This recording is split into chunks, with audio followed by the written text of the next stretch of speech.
जय हिंद दोस्तों, स्वागत है आप सभी का इस वीडियो में। इस वीडियो में हम 8 अगस्त 2018 के जो एमसीक्यूज़ है वो देखने वाले हैं।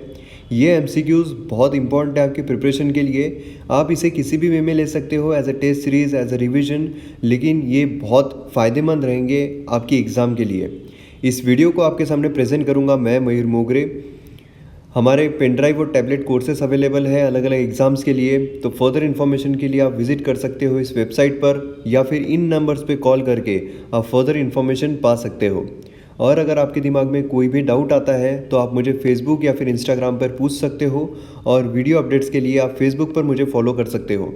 अब देखिए, जो क्वेश्चंस है सिर्फ आप इसे क्वेश्चंस या फिर आंसर्स के रूप में मत लीजिए, इसे आप नॉलेज इन्फॉर्मेशन के पॉइंट ऑफ व्यू से देखिए, क्योंकि इससे रिलेटेड जो भी इन्फॉर्मेशन, जो भी नॉलेज मैं आपको दे पाऊंगा, मैं आपको प्रोवाइड करूंगा, जिससे कि अगर इस टॉपिक पर किसी भी तरह का सवाल बनता है तो आप इजीली उसका जवाब दे पाओगे। तो यहाँ पर पहला क्वेश्चन आ रहा है, व्हाट इज स्कर्ब टाइफस। तो स्कर्ब टाइफस ये इस तरीके का आपको नज़र आएगा। तो इसके बारे में जो स्टेटमेंट्स दिए गए हैं ये हमें यहाँ पर पढ़ना है। Scrub typhus is an infectious disease caused by virus called Orientia tsutsugamushi. तो यहाँ पर वायरस के थ्रू होता है ऐसा बोला गया है, और ये एक इन्फेक्शियस डिसीज है ऐसा कहा गया है। दूसरा यहाँ पर आता है कि it is transmitted by the bite of infected mite larvae in soil containing scrub vegetation. अब देखिए, अगर हमें बेसिक नॉलेज भी है तो हमें ये पता चलता है कि दोनों जो ऑप्शंस है दोनों कॉन्ट्राडिक्टरी है। इसका मतलब है कि दोनों में से कोई एक ही ऑप्शन जो है वो सही हो सकता है। मतलब कि यहाँ पर वायरस दिया हुआ है और यहाँ पर ये जो है ये पैरासाइट का नाम दिया हुआ है। तो इस तरीके से हम देख सकते हैं कि या तो वायरस से हो सकता है या तो पैरासाइट बैक्टीरिया से हो सकता है। तो स्कर्ब टाइफस जो है वो भले ही इन्फेक्शियस डिसीज है, लेकिन ये वायरस से कॉज नहीं होता है, इसलिए फर्स्ट ऑप्शन जो है वो रहेगा गलत। दूसरा ऑप्शन जो है लार्वे, ये बिल्कुल सही है, इसलिए दूसरा ऑप्शन बिल्कुल सही रहेगा। इसका जवाब रहेगा बी, 2 ओनली। अब यहाँ पर आप देखोगे तो ये वायरस से कॉज नहीं होता है, ये पैरासाइट से कॉज्ड होता है, और इसका नाम ओरिएंशिया सुगामुशी, यही इसका नाम है, इसलिए जो बी ऑप्शन है ये बिल्कुल सही है। और यहाँ पर इसके जो साइंस एंड सिम्टम्स है वो अगर हम देखते हैं तो बहुत ज़ोरदार फीवर हमें देखने को मिलता है, उसी के साथ साथ जो हेडेक है वो हमें देखने को मिलता है, और कफ ये भी हमें देखने को मिलता है, और ये एशिया में प्रोमिनेंटली पाया जाता है। तो चलते हैं नेक्स्ट क्वेश्चन की तरफ। यहाँ पर आ रहा है, consider the following statements about scheme assistance for prevention of alcoholism and substance drug abuse. तो इसके बारे में यहाँ पर स्टेटमेंट्स दिए गए हैं, और इसमें से आपको जो करेक्ट स्टेटमेंट है ये पहचानना है। पहला आता है कि it is implemented by ministry of social justice and empowerment, मतलब इस स्कीम को ministry of social justice and empowerment ने इम्प्लीमेंट किया है। दूसरा आता है कि it is a centrally sponsored scheme for identification, counselling, treatment and rehabilitation of addicts through voluntary and other eligible organisations. इसका मतलब है कि ये एक सेंट्रली स्पॉन्सर्ड स्कीम है फॉर, जिससे कि आइडेंटिफाई हो सके, काउंसलिंग की जा सके, ट्रीटमेंट की जा सके, रिहेबिलिटेशन किया जा सके जो भी एडिक्ट्स होते हैं उनका। और तीसरा आता है, under this scheme financial assistance is provided to NGOs, मतलब जो भी एनजीओ इसके लिए काम कर रही है उन्हें फाइनेंशियल असिस्टेंस जो है वो भी प्रोवाइड किया जाएगा। और जो भी अदर एलिजिबल एजेंसीज है जो इन सब के लिए काम कर रही है, रिहेबिलिटेशन सेंटर फॉर एडिक्ट जो होते हैं वहाँ पर भी फाइनेंशियल असिस्टेंस जो है वो प्रोवाइड किया जाएगा। तो देखिए, यहाँ पर पहला जो ऑप्शन है ये बिल्कुल सही है, ये ministry of social justice and empowerment ने ही इसे इंप्लीमेंट किया है। तीसरा ऑप्शन जो है ये भी बिल्कुल सही है, फाइनेंशियल असिस्टेंस जो है प्रोवाइड किया जाएगा एनजीओज, वॉलंटरी ऑर्गेनाइजेशंस, या फिर जो भी एलिजिबल एजेंसीज है जो कि रिहेबिलिटेशन सेंटर रन कर रही है, तो इन सब को फाइनेंशियल असिस्टेंस प्रोवाइड किया जाएगा। और जो हम बी ऑप्शन देखते हैं ये यहाँ पर गलत है, क्योंकि सेंट्रली स्पॉन्सर्ड स्कीम नहीं है, सेंट्रल सेक्टर स्कीम है। अब देखिए, यहाँ पर एक बहुत बड़ा सवाल निकलता है कि सेंट्रली स्पॉन्सर्ड स्कीम और सेंट्रल सेक्टर स्कीम में क्या फ़र्क है। तो देखिए, सेंट्रली स्पॉन्सर्ड स्कीम वो स्कीम होती है जहाँ पर सेंटर और स्टेट दोनों भी मिलकर फाइनेंशियल असिस्टेंस प्रोवाइड करते हैं। क्योंकि देखिए स्पॉन्सर मतलब क्या हो रहा है कि अगर आपकी ट्रिप, आप कहीं जा रहे हो और आपकी ट्रिप कोई स्पॉन्सर करता है, या फिर अगर आपने कोई प्रोजेक्ट बनाया है और आपके प्रोजेक्ट को अगर कोई स्पॉन्सर करता है, तो उस समय पर क्या होता है कि पूरा पैसा जो है वो आपको नहीं लगाना होता है। मतलब थोड़ा बहुत पैसा जो है वो आपको स्पॉन्सर से मिल जाता है। आप कोई ट्रिप पर जा रहे हो और आपकी ट्रिप अगर कोई स्पॉन्सर कर रहा है, इसका मतलब है कि कुछ हिस्सा जो है, जैसे टिकट्स का हो, वीज़ा का हो, स्टे का हो, ऐसा कोई हिस्सा कोई इंसान स्पॉन्सर करता है आपकी ट्रिप को, तो उसे हम कहते हैं स्पॉन्सरशिप। तो इसी तरीके से सेंट्रली स्पॉन्सर्ड स्कीम जो है उसमें क्या होता है, सेंटर जो है वो कुछ हिस्सा फाइनेंशियल असिस्टेंस जो है वो देती है। मतलब 60% देगी या फिर 90% देगी। जैसे हम देखते हैं कि हिली एरियाज़ के लिए 90% जो है सेंटर प्रोवाइड करती है, 60% जो है बाकी स्टेट्स के लिए सेंटर प्रोवाइड करती है। तो ये हो गया सेंट्रली स्पॉन्सर्ड स्कीम। और सेंट्रल सेक्टर स्कीम मतलब क्या होता है कि पूरा जो पैसा है वो सेंटर के तरफ से आता है। मतलब 100% जो है वो सेंटर के तरफ से आता है। ये फ़र्क है सेंट्रली स्पॉन्सर्ड स्कीम में और सेंट्रल सेक्टर स्कीम में। इस पर भी सवाल बन सकता है कि सेंट्रली स्पॉन्सर्ड स्कीम और सेंट्रल सेक्टर स्कीम में क्या डिफरेंस है। ऐसे भी सवाल बन सकते हैं, तो हमें पता रहना चाहिए। तो इसका जवाब क्या रहेगा, ए और सी। मतलब सी जो है ये इसका सही जवाब है। जैसा कि आप यहाँ पर देख सकते हो कि ये एक सेंट्रल सेक्टर स्कीम है for identification, counselling, treatment and rehabilitation of addicts through voluntary and other eligible organisations. तो इसका जवाब क्या रहेगा, सी। चलते हैं नेक्स्ट क्वेश्चन की तरफ। यहाँ पर बोला गया है कि correct option about the Indian national trust for art and cultural heritage, मतलब इंटेक, इसके बारे में आपको यहाँ पर करेक्ट ऑप्शन जो है, सही जवाब जो है वो पहचानना है। तो पहला ऑप्शन यहाँ पर आता है कि it is non profit charitable organisation registered under Societies Registration Act 1860। दूसरा यहाँ पर आता है कि it's aim to create a membership organisation to stimulate and spread heritage awareness and conservation in India. मतलब इसका एम क्या है, ताकि मेंबरशिप ऑर्गेनाइजेशन जो है वो क्रिएट की जा सके। अब क्यों क्रिएट करनी है, ताकि स्टिमुलेट मतलब बढ़ावा, मतलब फोर्स दिया जा सके और स्प्रेड किया जा सके हेरिटेज का awareness and conservation in India, ताकि उनका कंजर्वेशन भी हम कर सके। अब देखिए, अगर हम इंडियन सोसाइटीज़ रजिस्ट्रेशन एक्ट ये अगर देखते हैं, तो ये इनैक्ट किया गया था ब्रिटिश राज के अंडर में, क्योंकि हम देख सकते हैं कि 1860s वहाँ पर ब्रिटिश का राज था। कि 1857 में वहाँ पर क्या हुआ था, वॉर ऑफ इंडिपेंडेंस हुआ था, अगर आपको याद होगा तो। उसके बाद 1861 में एक एक्ट लाई थी सरकार ने, ब्रिटिश सरकार ने। अब वहाँ पर 1860s में हमें सोसाइटीज़ रजिस्ट्रेशन एक्ट देखने को मिलता है। अब ये क्या करती है, तो रजिस्ट्रेशन जो होता है, जैसे लिटरेरी, साइंटिफिक, चैरिटेबल सोसाइटीज़ जो होती है, उसका रजिस्ट्रेशन इसके अंडर में किया जाता है। तो अगर हम पहला ऑप्शन देखते हैं कि एक नॉन प्रॉफिट चैरिटेबल ऑर्गेनाइजेशन है। अब ऑर्गेनाइजेशन है तो ये रजिस्टर रहेगी सोसाइटीज़ रजिस्ट्रेशन एक्ट 1860 में, तो ये बिल्कुल सही जवाब है। दूसरा अगर हम देखते हैं तो ये मेंबरशिप ऑर्गेनाइजेशन क्रिएट करती है ताकि स्टिमुलेट किया जा सके हेरिटेज अवेयरनेस और कंजर्वेशन को, तो ये भी बिल्कुल सही है। इसका जवाब रहेगा सी, ऑल ऑफ द अबव। तो यहाँ पर आप देख सकते हो कि इसका जवाब है ऑल ऑफ द अबव। तो अब आपको सोसाइटीज़ रजिस्ट्रेशन एक्ट 1860 के बारे में भी पता चल गया होगा। देखिए, हमें बहुत ज़रूरी है कि जो क्वेश्चन और आंसर्स हैं इनके बीच में जो भी हम नॉलेज ले सकते हैं वो पकड़ लें, क्योंकि इससे आजू बाजू का जो भी नॉलेज है मैं आपको प्रोवाइड कर रहा हूँ, जिससे कि इस पर जो भी सवाल बन सकते हैं, एग्जाम में उसका जवाब आप दे पाओ। चलते हैं नेक्स्ट क्वेश्चन की तरफ। Consider the right statement about Malta. अब माल्टा के बारे में आपको सही जवाब जो है वो पहचानना है। अब देखिए, माल्टा अगर आपको नहीं पता है, माल्टा आपने कभी सुना ही नहीं है, तो यहाँ पर ऑप्शन के जरिए आपको आइडिया आ सकता है कि एक्चुअल में माल्टा जो है वो क्या है। तो इट इज़ आर्चिपेलेगो। अब आर्चिपेलेगो मतलब क्या होता है कि ग्रुप ऑफ आइलैंड्स, ग्रुप होता है आइलैंड का in the central Mediterranean between Sicily and north African coast. मतलब ये एक ग्रुप ऑफ आइलैंड है, आर्चिपेलेगो है सेंट्रल मेडिटेरियन में बिटवीन सिसिली और नॉर्थ अफ्रीकन कोस्ट के। दूसरा आता है कि Malta open embassy in New Delhi. मतलब न्यू दिल्ली में माल्टा ने एक एम्बेसी ओपन की है। तो इन दोनों में से सही जवाब जो है वो आपको पहचानना है। तो देखिए, पहला जो स्टेटमेंट है कि ये आर्किपेलेगो है, मतलब ग्रुप ऑफ आइलैंड है सेंट्रल मेडिटेरियन में बिटवीन सिसिली और नॉर्थ अफ्रीकन कोस्ट, ये बिल्कुल सही है।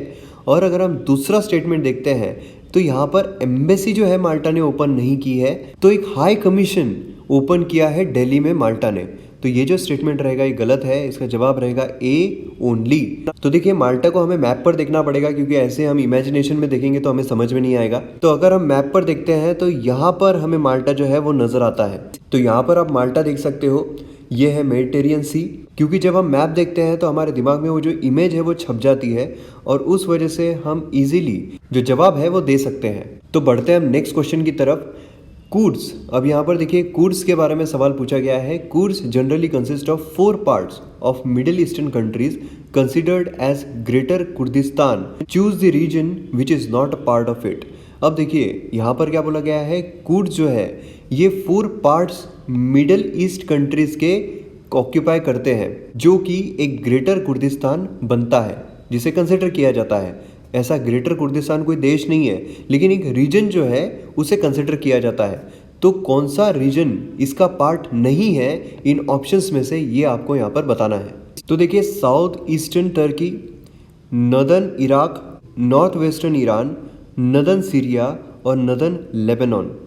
अब यहाँ पर अगर हम देखते हैं तो साउथ ईस्ट टर्की, मतलब टर्की अगर इस तरीके का है तो यहाँ पर ये जो पार्ट है ये हमें कुर्ड्स के अंडर में नज़र आता है, तो बिल्कुल सही है।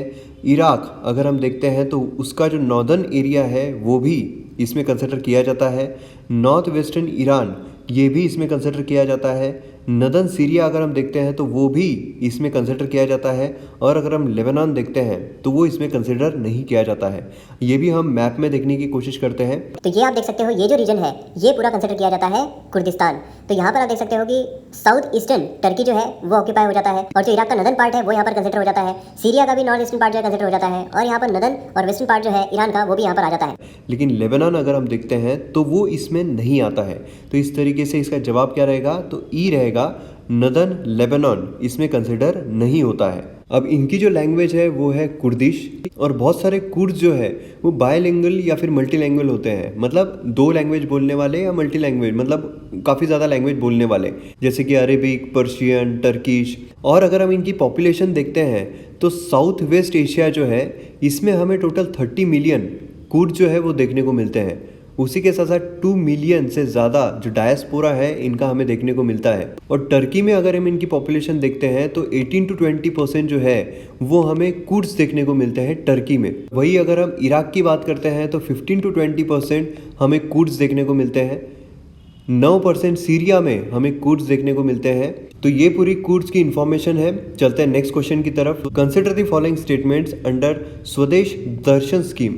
अब देखिए इसमें आपको कंफ्यूज नहीं होना है, अलग अलग तरीके की स्कीम्स है मॉन्यूमेंट्स के लिए, पिलग्रिमेज के लिए, तो ये सभी आपको पता रहनी चाहिए। तो यहाँ पर स्वदेश दर्शन स्कीम के बारे में पूछा गया है। तो it is central sector scheme, comes under ministry of tourism.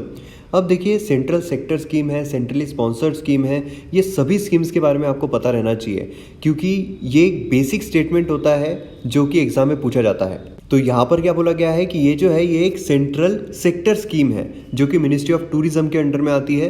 दूसरा है कि scheme focus on development and beautification of the identified pilgrimage destination. मतलब ये जो स्कीम है ये फोकस किस पर करती है कि डेवलपमेंट हो सके और ब्यूटिफिकेशन हो सके जो भी आइडेंटिफाइड पिलग्रिमेज डेस्टिनेशंस हैं उनका। और तीसरा आता है कि Jammu and Kashmir is not covered under this scheme. मतलब जम्मू एंड कश्मीर जो हमारा स्टेट है, जो ताज है भारत का, वो इस स्कीम के अंडर में कवर नहीं किया गया है। तो देखिए इसका जो पहला स्टेटमेंट है बिल्कुल सही है, सेंट्रल सेक्टर स्कीम है और ये मिनिस्ट्री ऑफ टूरिज्म के अंडर में आती है, तो पहला स्टेटमेंट बिल्कुल सही है। थर्ड जो है जम्मू एंड कश्मीर ये कवर नहीं किया गया है इस स्कीम में, तो ये भी बिल्कुल सही स्टेटमेंट है। लेकिन अगर हम बी स्टेटमेंट देखते हैं तो स्वदेश दर्शन स्कीम के बारे में स्टेटमेंट नहीं दिया गया है, बल्कि ये दिया गया है प्रसाद स्कीम जो है, प्रसाद स्कीम के बारे में ये बोला गया है, क्योंकि प्रसाद स्कीम जो है वो फोकस करती है development and beautification of identified pilgrimage destination. तो ये जो स्टेटमेंट है ये गलत हो जाएगा, जवाब रहेगा ए एंड सी, मतलब सी इसका जवाब रहेगा।